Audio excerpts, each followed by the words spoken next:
I think that just as we're living in a nuclear age, something we have grown so tremendously in scientific knowledge, it doesn't seem too much to say that men can begin to awaken to the fact that they haven't grown enough spiritually and haven't recognized their spiritual capacities instead of from the top down. Everybody looks to the state and looks to the state for funding and looks to the state to keep our schools going, always turning to the state.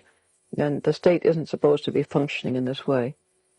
Martin Buber says the state should be a community of communities. And certainly the popes have said that the state should never do what smaller bodies can do. And here when unions and credit unions and cooperatives are the basis of man's mutual aid and working together, it's an entirely different political point of view, and it makes for peace.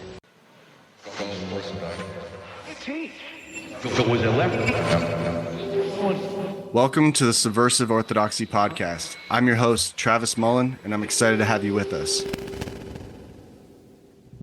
This is a podcast about philosophy and meaning. It is about how we as humans withstand the challenges of our cultures. It is about the general Judeo-Christian revelation of God in the world and how the bloodiest century ever recorded couldn't kill that revelation. It's also about how that revelation, tossed aside as archaic, outdated, and obsolete, may be the very life-giving power we need to resist this distracted techno state we're living in, full of anxiety, depression, and teenage suicide. It's great entertainment, thrilling entertainment. It's the inside story packed with drama.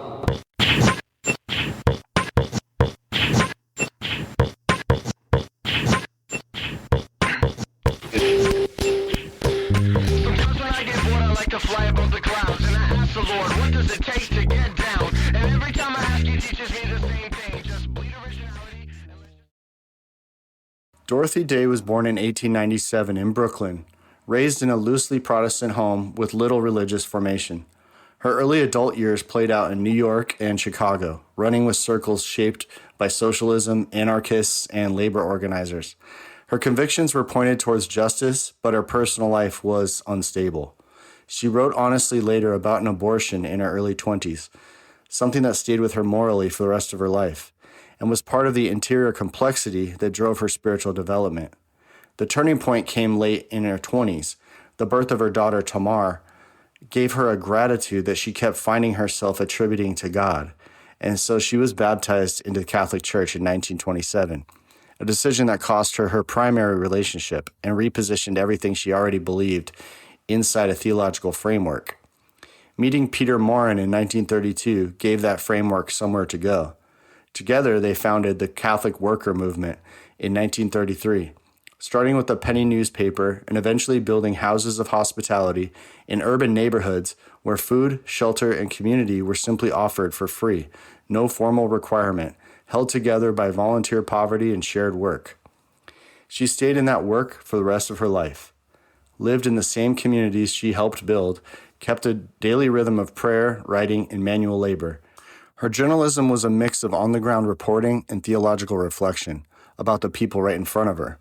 She opposed every war, including World War II, which cost her significantly in terms of public credibility, and stood with labor and civil rights while rejecting both unregulated capitalism and state control. Today, the works of mercy were the foundation of her politics. This is where the apolitical politics framing becomes useful. Day engaged public life through concrete daily practices rather than platforms or electoral strategy.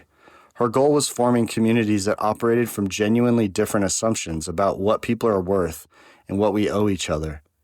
When critics pushed for bigger systemic programs, she kept returning to the same conviction that real social change starts with actual people in actual relationships.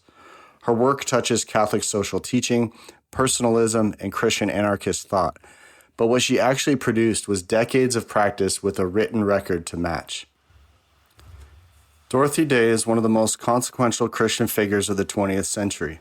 She held conviction, action, and place together across a long arc of time, and did it in public, in print, and in the daily grind of communal poverty. No institutional power involved, no party alignment. She just did decades of showing up in the same neighborhoods with the same people, doing the same unglamorous work. For subversive orthodoxy, that's exactly the point. Her life is a working example of what we mean by apolitical politics, fully engaged with the real conditions of society, with people right in front of you, real people and real conversations. Completely impossible to pin on an ideological program. It seems to me that if the Catholic worker arouses the conscience by a constant portrayal of man's needs, the constant failure of government, the constant failure of any but this taking upon oneself, even though it doesn't bring the satisfaction of any immediate accomplishment. This is Dorothy Day. Welcome back to the Subversive Orthodoxy podcast. And before we get into the interview with the professor, I wanted to set us up on the notable works and writings and the interesting fun facts on Dorothy Day. So her notable works, her first book was called The 11th Virgin in 1924. It was an early autobiographical novel written before her conversion. She later disowned it and tried to suppress it. So that's really interesting. Her next book was in 1938 called From Union Square to Rome. Her first conversion narrative explains her journey from radical politics to Catholic faith. So that one's probably pretty foundational. House of Hospitality in 1939, documentary account of the early Catholic worker movement, the early Catholic worker houses, and it's very raw and journalistic.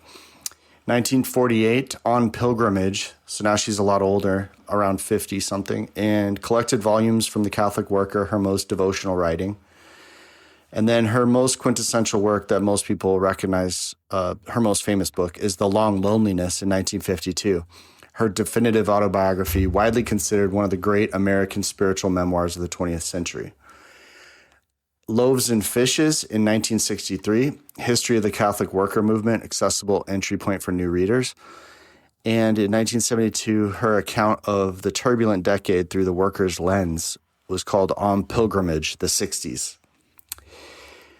Besides her books, the Catholic Worker newspaper started in 1933, still published today, still sold for 1 cent. So if you can find one, that'd be pretty awesome. I'm looking into like how to find them these days. There's a couple Catholic worker hospitality houses here in Phoenix and one in Tucson, I think. And I'm going to be looking into those. And she wrote for the Catholic worker consistently for nearly 50 years. And the paper itself is one of her most significant bodies of work as journalism and theological practice combined.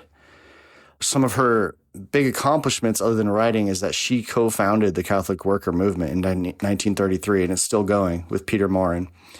She established over 30 houses of hospitality by the late 1930s, and now over 200 exist globally. She organized and participated in civil disobedience against nuclear air raid drills in New York City throughout the 1950s, and she was arrested multiple times. She supported the United Farm Workers and Cesar Chavez, arrested on picket lines at the age of 75. And her cause for canonization, opened by the Archdiocese of New York in 2000, currently holds the title Servant of God. And I think it's still in process whether she will become canonized in another way. So as far as interesting fun facts, number one, she tried to have her early novel suppressed. As we mentioned, The 11th Virgin, 1924, drew directly from her own life, including her abortion and relationships. When she became Catholic, she reportedly used royalty money to buy up copies and destroy them. Number two, she was arrested at least 5 times for labor protests in the 1910s, anti-draft activity, refusing to comply with nuclear civil defense drills in the 1950s. And at 75, she was arrested on a UFW picket line in California with Cesar Chavez. Number three, her common law partner, Forster Batterham, was an anarchist who hated religion. Her conversion ended the relationship. He reportedly never reconciled with her decision, yet she wrote about him with affection until the end of her life. Number four, she shared a jail cell with prostitutes and called it formative. During her 1917 suffragette arrest at the White House, she was jailed alongside sex workers, and she described the experience as one of the one that permanently shaped her view of human dignity. Number 5, Peter Maurin, her co-founder, never had a fixed address. He was essentially homeless when he met Day. He slept in the Catholic worker houses, and he never owned a property, and died in 1949 with almost nothing. Day considered him a saint. So that's a testimony to a guy whose life never had scandal. He died, and she called him a saint and worked with him all those years. Number 6, she was a voracious literary reader. Dostoevsky was her major influence. She credited the Brothers Karamazov and its character Father Zosima with giving her an early sense of what radical Christian love looked like in practice. So if you're wondering what that's about, you can go back. We did 3 episodes on Dostoevsky and 1 whole episode on Brothers Karamazov. And we talked about Father Zosima and his view that we're all responsible for our brothers, kind of a view, this huge sense of responsibility. Number 7, she refused the label pacifist strategically. She called herself a pacifist, but resist systematizing it. She wanted that position to remain a personal moral commitment rather than a political platform. Number 8, she had a complicated relationship with the institutional church hierarchy. Cardinal Spellman of New York was a frequent point of friction. He supported the Vietnam War, and she opposed it publicly and explicitly. Number 9, she was nominated multiple times for secular honors and declined them, including honorary degrees. She reportedly said honors made her uncomfortable when the people she lived with had nothing. She really put her money where her mouth was. Number 10, her cause for canonization has been controversial among Catholic workers themselves. Some in the movement resist it, arguing that institutionalizing her as a saint risks domesticating a life that was pointedly disruptive to institutional comfort. Like she said, don't call me a saint. I don't want to be that easily dismissed, as we'll discuss further.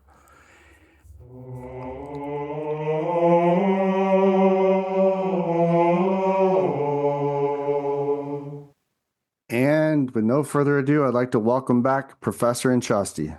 Hello, Travis. Great to see you. Hi, Professor. How you doing? I'm doing fine. It's been a little slower season for me getting these podcasts scheduled with you and getting them edited. Well, the pace is what it is, and we can't manufacture wisdom, overnight. Yeah, this we've isn't got coming this from a wonderful factory. Dorothy Day subject today, which is, I've been really looking forward to. It should be kind of like a turning point in our podcast as subversive orthodoxy takes on some of these issues, these political issues. So as we learned from the bio and her scope of work, founding the Catholic workers movement, part of that was that, how she wrote consistently for 50 years. They've kind of called it a journalistic memoir type of writing. Spiritual, what do they call it? Spiritual memoir as journalism, or journalism as theological practice. These papers she would write, and it's become almost like her most significant work as a body of work. And yeah, I mean, doing anything for 50 years that's thoughtful is pretty profound in and of itself. Wow. She's kind of a stubborn lady. Well, yeah, yes, a faithful lady. I mean, she What's the difference? Faithful or stubborn? What's the difference? Well, she titled her autobiography "The Long Loneliness" for a reason. And that long loneliness was a spiritual struggle as well as a spiritual triumph. And so that's part of what we want to talk about today, is about the problem that Dorothy Day has with her readers and critics who want to pigeonhole or label or call her a saint or call her a socialist. And her famous quote is, don't call me a saint. I won't be dismissed that easily. What she meant by that, is something we want to talk about, because people dismiss saints for a variety of reasons. That, they're of a different order human being than I am, so therefore they're not a model for my behavior. Or, like they have a higher calling than me. Yeah, they have a higher calling. They can do things I can't. So that justifies me in my passivity or my lack of self-criticism. Professor, it's almost like the Spider-Man quote, with great power comes great responsibility. Is that Spider-Man? Yeah. Way And to it's go, like, Stan Lee. Yeah. yeah, but the parallel is like, oh, well, she's a superhuman, so that's not me. Yeah, I don't have that responsibility. read her journals, and there's no superhuman there. There is a really Honest person. honest person that didn't hide any of her vices or virtues. That's what makes her, an important contemporary figure, because she's a modern figure. Her life parallels the same sort of struggles that we have in our own self understanding of our relationship to our faith and politics and issues Yeah. of time. And she was in New York City, so she got to see a lot of stuff up close. Yeah, and immigrants and poverty and the literary Catholics who had luncheons at the fancy hotels. There are suffragettes who fought with her in the streets and ended up in jail with her. Yeah, it's a story worthy of a better movie than the one they made. They did make a movie about her, but it just takes one little thread out of her life and kind of spins it into a film. Yeah.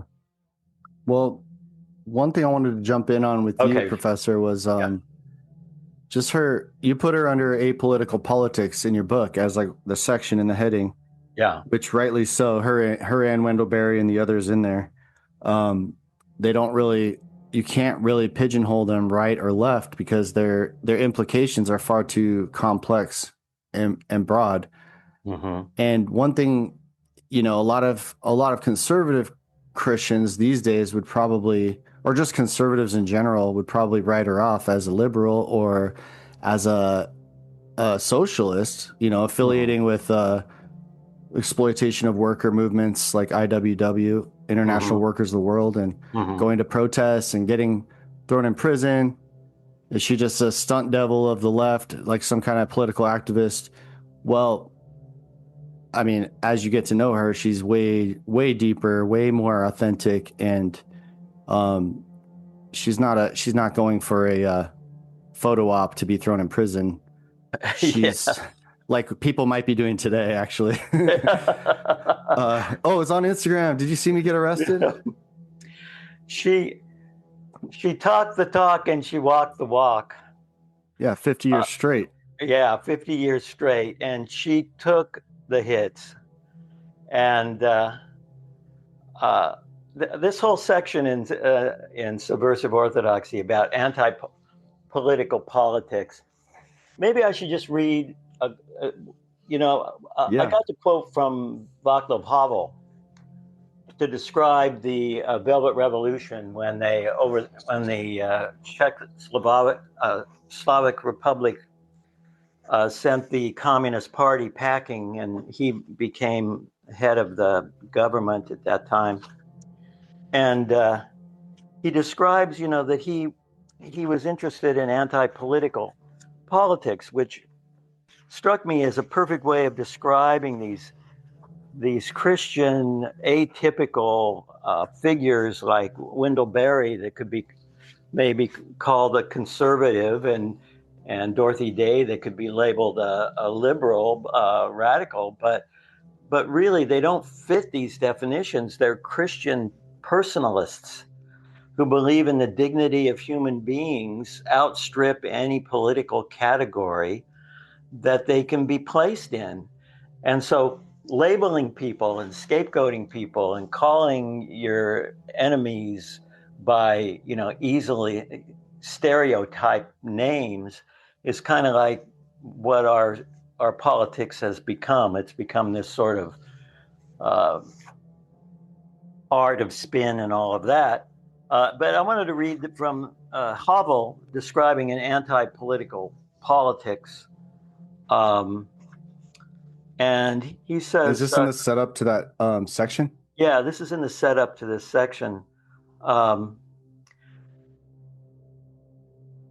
Anti-political politics is politics not as an art of manipulation or rule over others, but as a way of achieving meaningful lives together.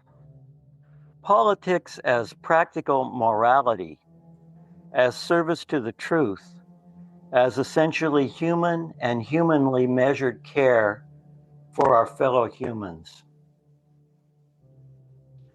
This collective work constitutes the beginning of a united front against the political politics of both the left and the right-wing ideologues, carrying forward Chesterton's notion of decentralization and distributism into the 21st century. And she's maybe, ground zero in an anti-political politics. She said, "Don't call me a saint. I won't be dismissed that easily." She could have easily said, "Don't call me a liberal or an anarchist or a conservative. I won't be dismissed that easily." Yeah. And then how do you know that's true and that's just not her spin on a spin? Well, read her journals, not just her essays in the Catholic Worker. And you see a human being just laying bare her heart and her soul to God, trying to find out the truth of her own life and what she stands for and what the Catholic Worker movement has become. And I personally believe that it's the journals that earned her the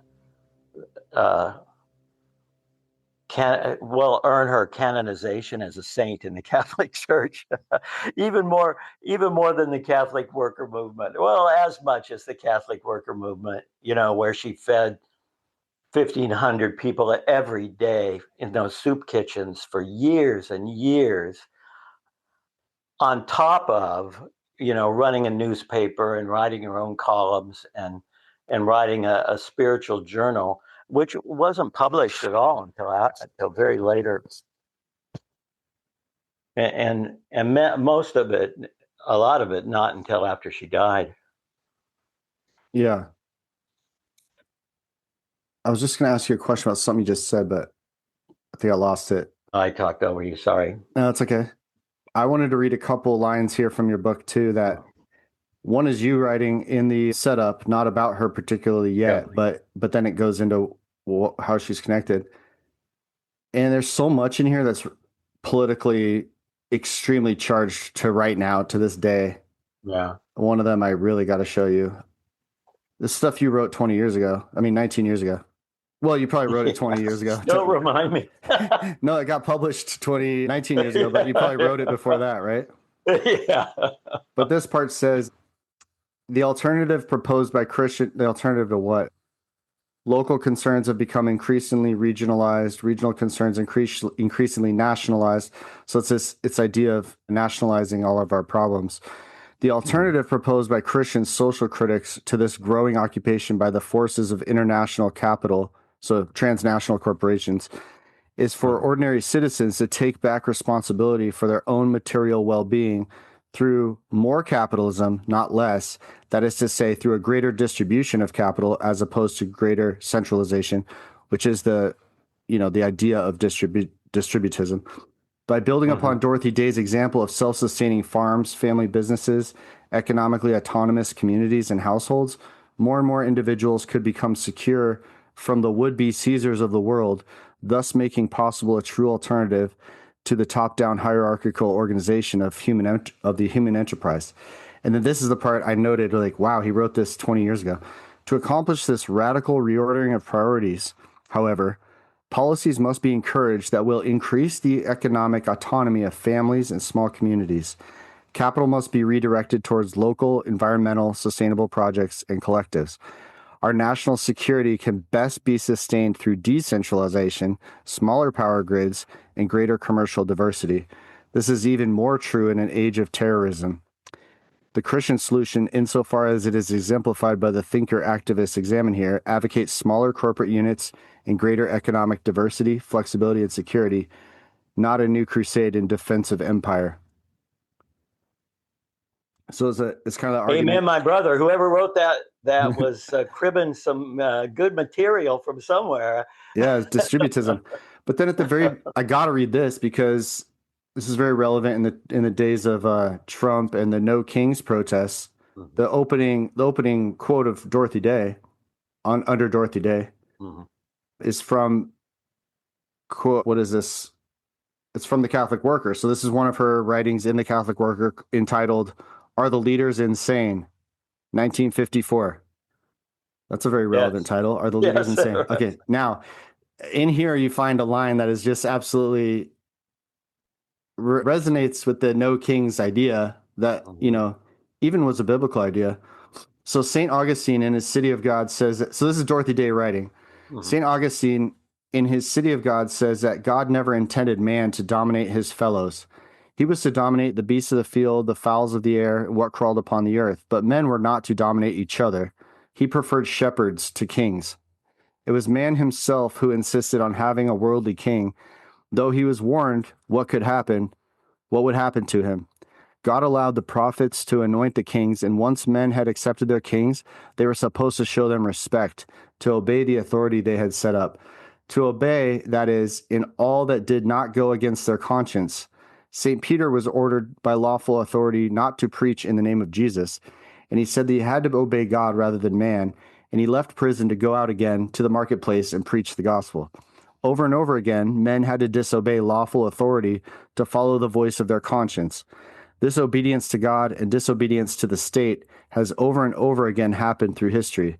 It is time again to cry out against our quote-unquote leaders, to question whether or not, since it is not for us to say that they are evil men, they are sane men.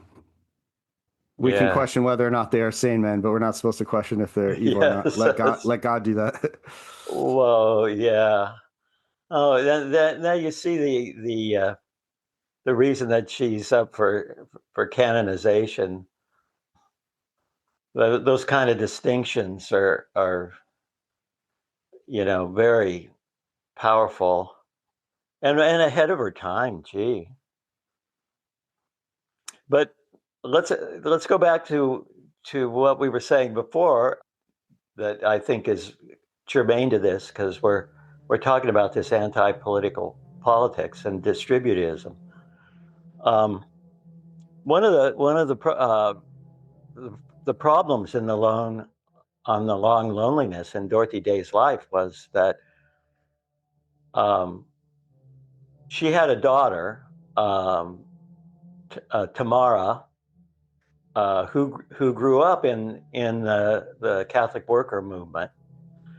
And when she got married, she married a Catholic worker, a guy who had worked who was working in I think one of the Philadelphia worker houses.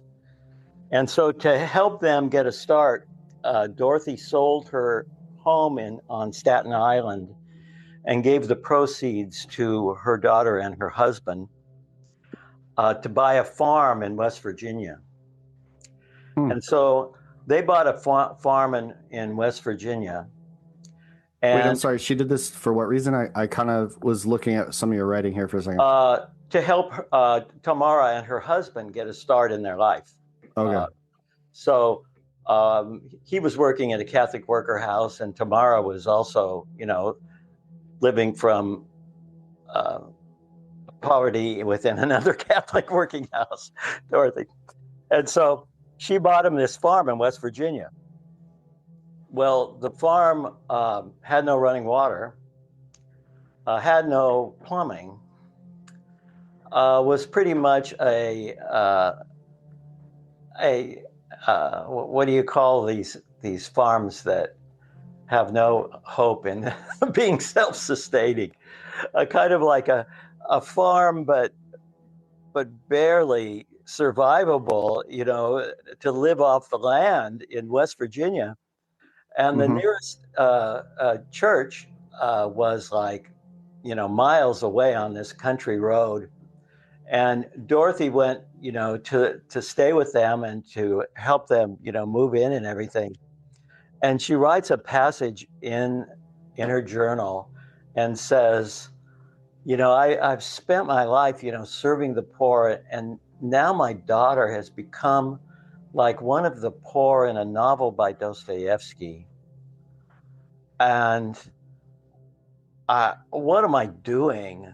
Is this about me, really? Is this about God or me or what? That I end up, I sell my home, I give everything I have to her, and I can barely keep her alive. And there's these wonderful reflections on, how much do we owe to the poor and to ourselves? And that's a question that she explores in her writing and in her essays and in her journal entries with an honesty that you won't find in any of these essays that have pat answers, because they're not. I mean, and what she gives us are the right questions, if nothing else. She gives us the right questions. Like during World War II, she was a pacifist during World War II, and she said, well, if we take the Sermon on the Mount seriously, then how can we love our enemies in wartime? Is that even possible? And then she says, well, maybe that's the wrong question. Like, how can we love the Iranians in Trump's war? Well, it isn't that. The real question is, how can I love my neighbor who is right before me right now in my life as it is? That's the truer question. This other stuff that is an ideological canard about powers I don't have. And arguments I can't win. But the people before me, the poor before me, my daughter, her family, the poor of West Virginia, these are people that I can see and talk to and do something about. And so if you want to call me, whatever political label you have, I'm not really that interested, because I am in dialogue with a God who is demanding things of me that I haven't asked of myself yet. That concern for the local yes, only is also so Wendell Berry too. Yes, it is. Instead of theoretical, I talk to friends every day that are completely stressed, anxious, freaking out about world politics. Yeah. And I'm like, we can't do jack squat about that. We got to look, what about the person right in front of our faces? And for me, even my parents are aging, and it's like, I can go to the streets and do homeless ministry, or I could go serve a lady who's a widow, but neglect my own parents. Right. It's like, what the heck? And Dorothy Day felt that contradiction because it was in her family. And she's honest about it, and she writes about it. And, I want to, since we're on this, and this is really good, she had correspondence with Thomas Merton. And I told you that a lot of the Catholic workers really loved his Seven Story Mountain, and Dorothy Day read it, and she wasn't all that impressed. Especially, she liked the beginning, but she didn't like how it ended with him joining a monastery. And she found him much more interesting before he had decided that he was going to go into the monastery, and that what he really should have done was followed Christ into the streets. So she says, and this is in a great, there's several about Dorothy Day that I want to recommend to our audience. One is Paul Ellie's An American Pilgrimage, which is about Flannery O'Connor, Thomas Merton, Dorothy Day, and Walker Percy. And because they were all contemporaries, and about their relationships with one another and their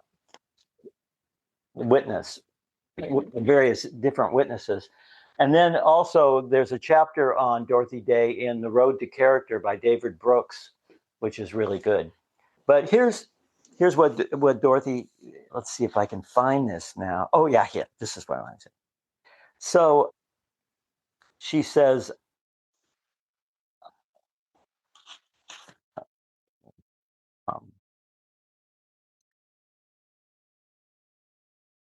okay. I know I'm giving gaps here, but you can always fill. No, it's fine. The bigger the gap, the easier I can see, so I can cut it. Okay. Before setting out, Dorothy Day read The Seven-Story Mountain for herself. Excited at first, she wound up disappointed, feeling that once Merton became a monk, he plunged himself so deeply into religion that his view of the world and its problems became superficial and scornful. She later sent him that fan letter from one of the Catholic workers saying that it had given him or her great encouragement.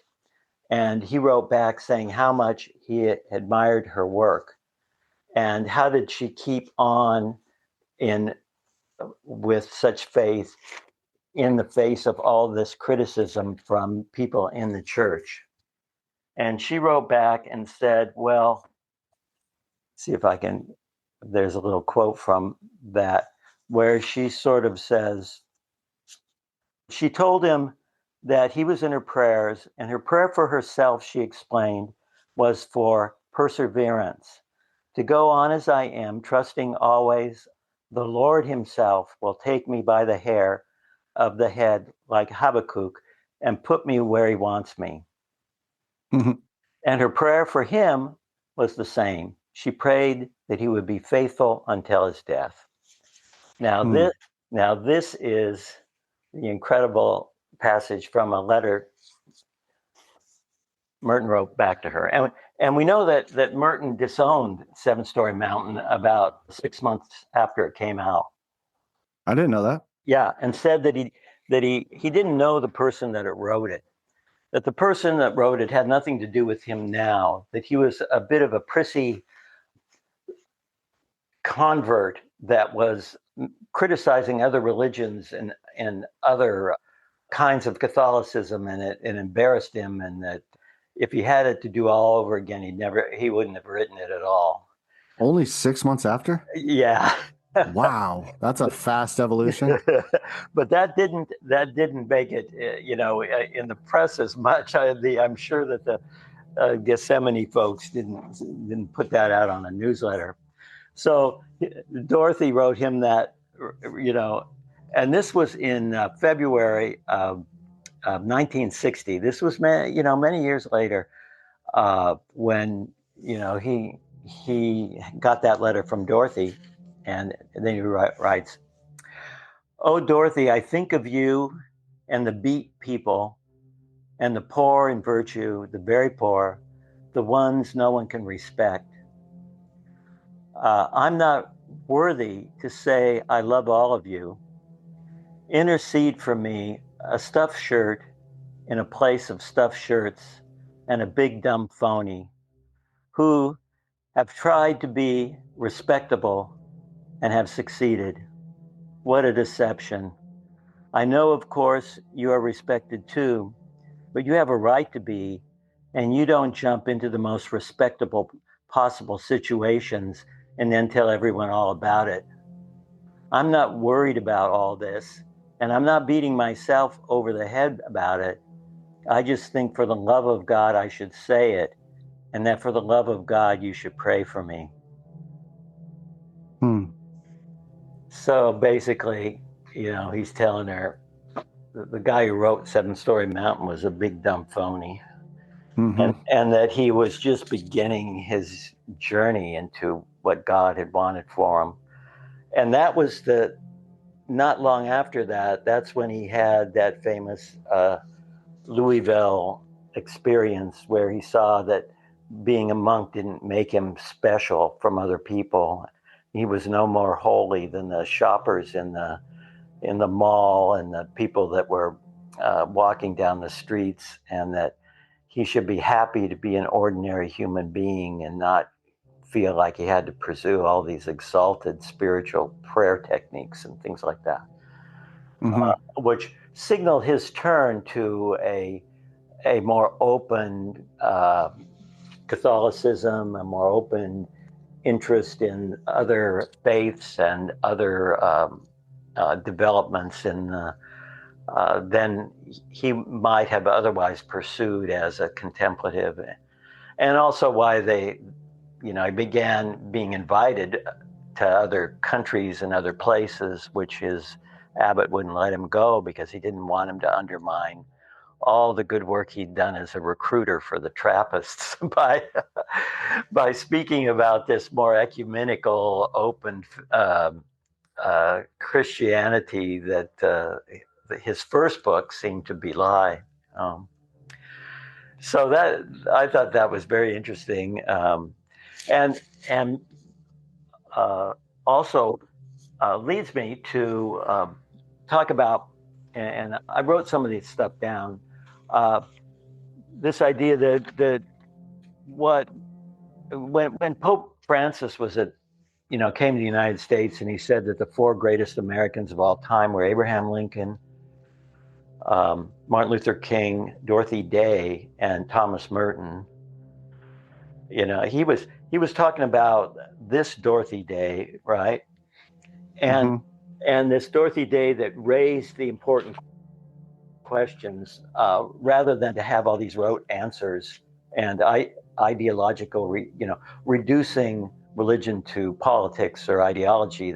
She was never about that. She was in the opposite. So I wrote down some of the questions here that Dorothy Day asked. Wait, I'm sorry.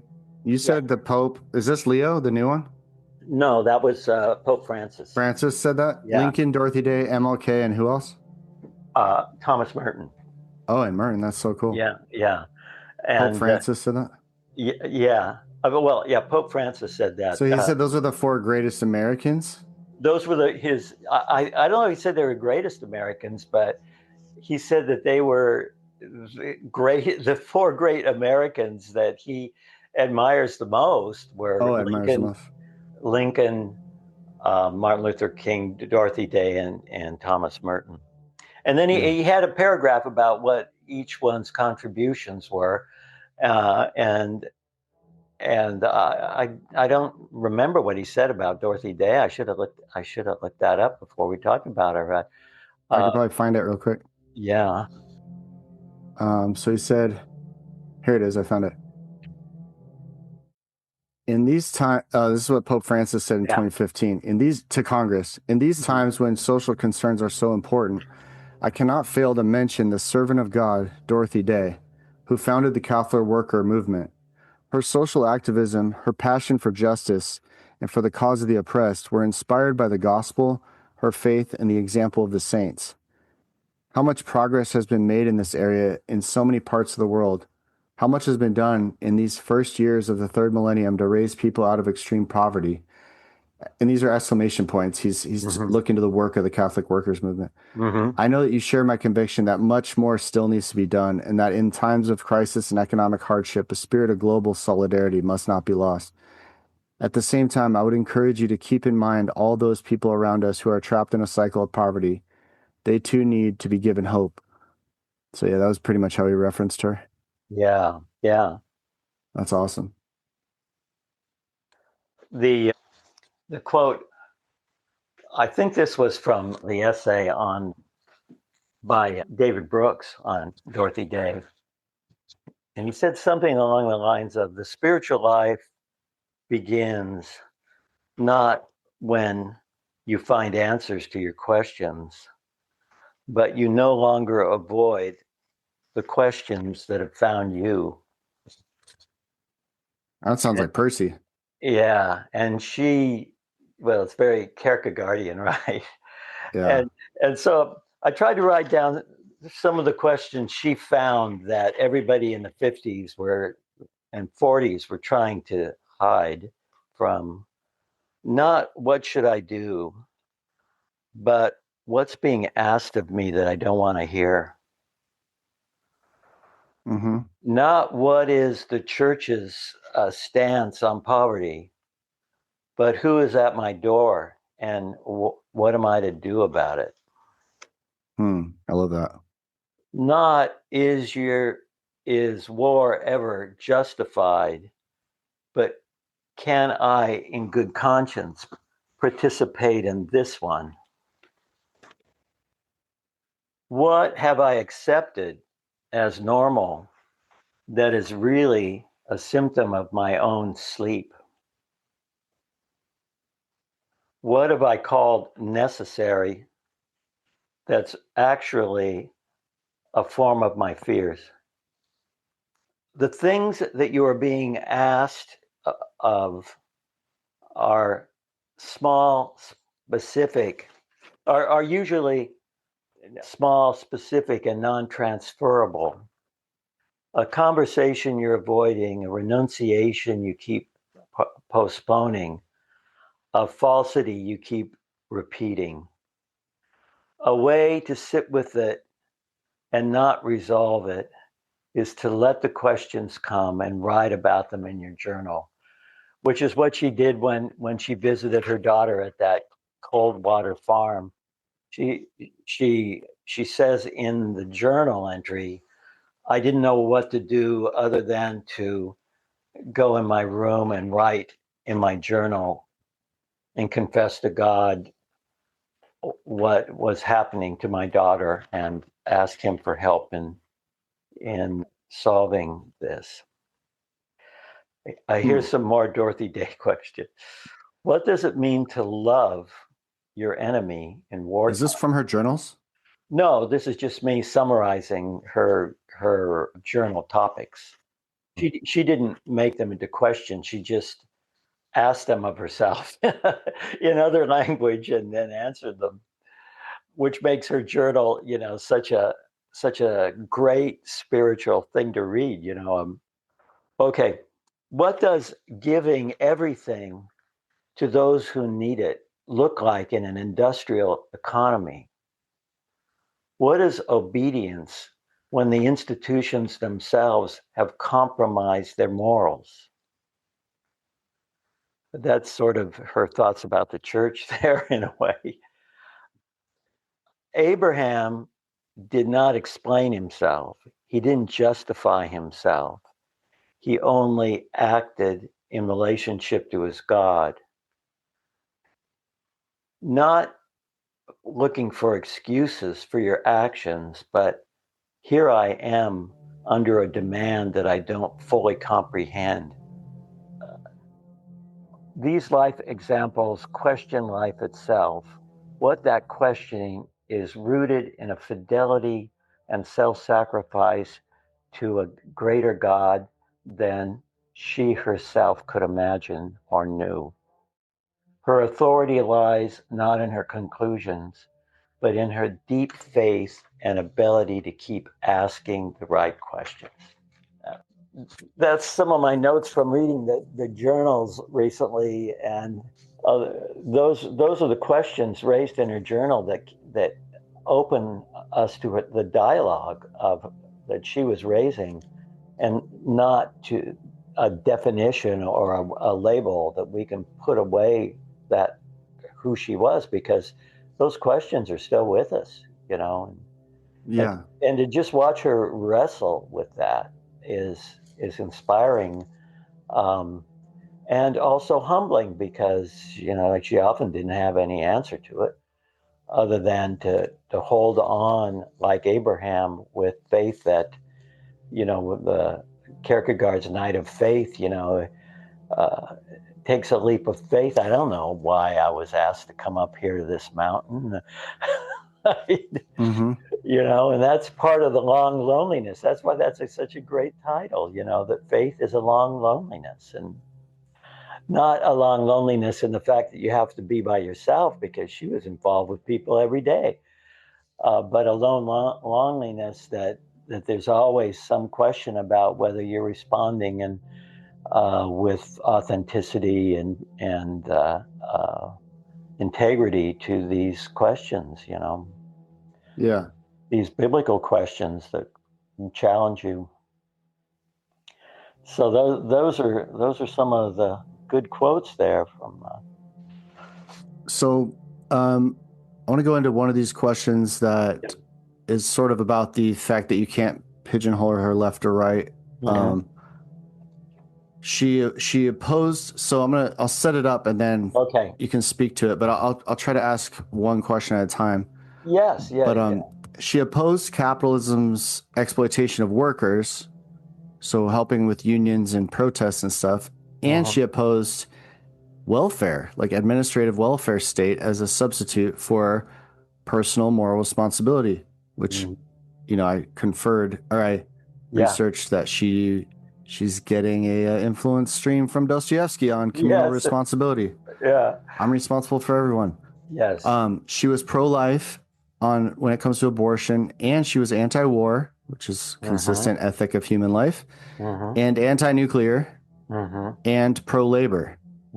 And she saw that as a consistent ethic. And then in our current moment, where Christians have sort of parsed themselves into two predictable political tribes, what was it about her actual, how did she have her own theological framework that made both sides uncomfortable? And, rather than just being able to kind of pull her one way or the other, what was where was her fortitude? And I told you about this earlier. Is like, you see it with her and Wendell Berry. Where does this insane fortitude come from? That is not. It's not something you really learn. Like, what is it? Like, yeah. Where did she come from? How did she get that stubborn and tough? Out of the blue. The change, I think, really came when she went to college, and at a certain point, she was like she found herself, attracted by the bohemian artist movements of the post World War I 20s and kind of like a 60s child. She was kind of like a 20s child of hanging out with the poets and the writers and suffragette. So there she would have got somewhat of a protest spine, maybe, if she didn't already have it. Yeah, because that whole culture was ready to stand against the government. yeah, and the country had already been thrown into this bogus war. Aristocratic families fighting over the spoils and willing to have millions of people die in its wake. And in that world, Emma Goldman looks like anarchism and the Russian Revolution looked like positive advances over this thing. And then she dropped out of college and she went to New York and she wanted to be a writer. And so she started writing and on her own and reading. And the two writers that influenced her most, just like Kerouac, was Dostoevsky and Tolstoy. And she read all of and Tolstoy had been in translation for many years, and so he was kind of like the poster boy for Christian anarchism and nonviolence. And Gandhi had read Tolstoy and was influenced by him, but Dostoevsky wasn't translated until a good 10 or 15 years after Tolstoy. So he was kind of a new voice on the scene, but he had the same authority for spiritual wisdom as Tolstoy. And so she gravitated to the brothers Karamazov And this, I am we are all responsible for everyone else, I more than anyone else. The famous motto of Father Zosima, and that we talked about in our podcast about Dostoevsky and Notes from the Underground and all of those things. Yeah. And Kerouac, was also the early Kerouac, decided to be a writer because of Dostoevsky, that writing and reading are about the attainment of this kind of wisdom about life. And she wanted to be part of that. And that eventually led her to this spiritual vocation um, that that transcended her relationships with her first husband, who pretty much exploited her and left her, and also the the chattering classes of the literary elites that she found a little bit insufferable. And I don't know what, I think she got that through her feminism, through her suffragettes, through these posturing men who wanted them to have her babies, but then didn't want to take care of them, and the women that she met who, were not being listened to, who were by far more engaged in social reform than any of these guys who were more concerned about being published and hadn't read Dostoevsky or understood how radical the Brothers Karamazov would have been if you had applied that wisdom to life itself, which she took on as her life task. And those years, when she struggled with, whether, the limits of her own bohemianism and then her conversion to Christianity and her desire to live her faith rather than just talk about it, was, a turning point in the spiritual history of the country that we don't really recognize, because her witness was in some ways neutralized by the right wing during the Cold War, who wanted to call her, a extremist because she opposed the building of bomb shelters as a way of trying to protect America against a nuclear war that they wanted to fight, and said, you're not going to win any nuclear war, even if you save all your rich people in homemade bomb shelters. You're just going to awaken one day to a destroyed world. And so when they would have civil defense drills in New York, where everybody was supposed to go down in these bomb shelters, she and the Catholic workers would stay above with signs saying, if the world's blown up, we're going to die with it, and we're not going to hide in this bomb shelter so that you can pretend to live, in the wasteland that you're creating by these nuclear weapons. And that made her seem kind of kooky to people that thought, well, survival is the greatest end in itself, which she thought was, a kind of a form of contemporary blasphemy. So that's kind of where I see, her steeling herself. I think the movement she got involved with and the people that she got involved with steeled her against, backing down on her principles. And I mean, yet it was way before the 1960s. oh yeah, back in the 1920s and 30s.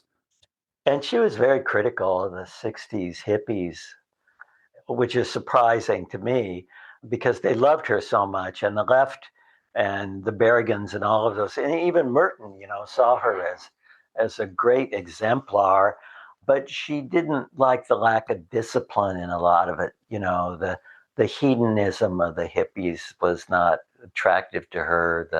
The free love didn't vibe. The free love vibe was kind of not in her bailiwick.